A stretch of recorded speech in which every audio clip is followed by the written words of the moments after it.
السلام عليكم ورحمة الله تعالى وبركاته أعزائي المشاهدين. عندنا اليوم وصفة جد رائعة للجراجم أو الحلاقم أو اللوزتين، يعني مجربة بكثرة. نفعت حتى لو كان نشربوا الدواء يجونا شحال من مرة، وكي نشربوا الدواء يروحوا 10 أيام ولا يعاودوا يولوا. بصح هذه الوصفة هذه يعني مجربة وناجحة جدا، خاصة مثلا اللي كيدوشوا ممكن يحسوا الحلق تاعهم بدا يتعمر لهم او جاهم الكراجم. مثلا واحد يضربوا الهواء كذلك. يعني كامل الاحوال اللي ممكن الانسان يجوه اللوزتين فيها. هذه مجربة ويعني مكونات بسيطة. أولا راه عندنا الخل، ربع كاس من الخل، وعندنا مغرف صغيرة من الملح، وعندنا كاس ماء سخون، وعندنا القارص أو الليمون. اللي ما عندهاش القارص تقدر تستغني عليه، بصح كذلك عنده فوائد ينفع مع هذه الوصفة. واش نديرو؟ نحكمو الخل، قلنا ربع كاس. نعرفوا بلي الخل هو مطهر، كذلك الملح ثاني مطهر. نحكموا نعاود ربع كاس خل، ونديروا خل يعني الأحمر ولا الأبيض كما حبيتوا. أنا نفضل الأحمر هذا. ونديروا له مغرف تاع ملح، يعني مغرف كما راكم تشوفوا فيها هنايا ممتلئة. نخلطوه معاها ونزيدوا نص حبة قارص نعصروها إذا كان كاين الليمون، واللي ما عندهاش معليش يقدر يستغنى عليه. ونزيدوا الماء الدافئ، الماء سخون، ماشي سخون بزاف بكثره، ليه؟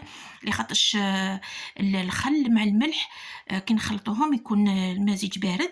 لازم نديروا له الماء سخون باه يولي دافي. المهم لازم يكون دافي، ما هو سخون ما هو بارد، باش ما يديرلناش اذا كان عندنا التهاب في الحلق ما يزيدناش مع ديك السخانه. وثاني إلا درناه بارد كذلك كلي ما درنا والو، من الأحسن يكون دافي. هذا هو هكا الوصفة مجربة. نديروها، نخلطوا الملح ونخلطوا الخل ونخلطوا الماء دافئ، تولي الخليط كامل دافي. ونديروا الغرغره. كيفاش نغرغروا؟ معناتها نفرغوا في نشربوا ونغرغروا عند الحلق فقط، بس تغرغري شحال من خطره ومن بعد تعاود تهبط ترمي الشيء اللي راهو في فمك، وتعاود كذلك تغرغر شحال من مره وتعاود ترمي حتى تكمل الكاس هذا. بشرط انك ما تخليش يروح يفوتلك، لانه اصلا فيه الملح، والملح الناس اللي عندهم الضغط ماشي مليح ليهم.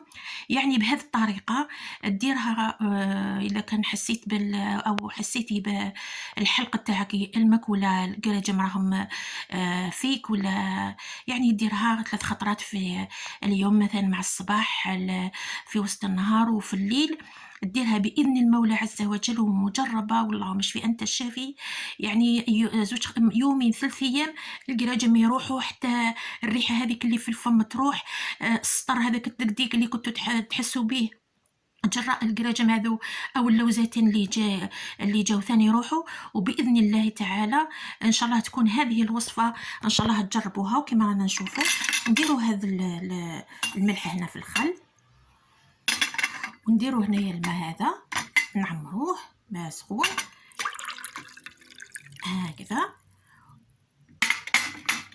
واللي عندها القارص الليمون تخلط مع الليمون وتخلط هكذا هكذا. ها هو المزيج. لازم يكون دافي، قلنا لازم يكون دافي. تغرغر به شحال من مره، 3 خطرات في النهار. والكاس لازم تكمل تغرغر وتعاود ترمي، تغرغر وتعاود ترمي باذن المولى عز وجل. ان شاء الله يكون الشفاء حتى الناس اللي راهم يشربوا في الدواء ويعاودوا يولوا لهم. ولا نجحت معكم الوصفه ادعوا لي دعوه الخير ان شاء الله، وما تنسوناش بالاعجاب والاشتراك، وربي يشفيكم ان شاء الله. والسلام عليكم ورحمه الله تعالى وبركاته.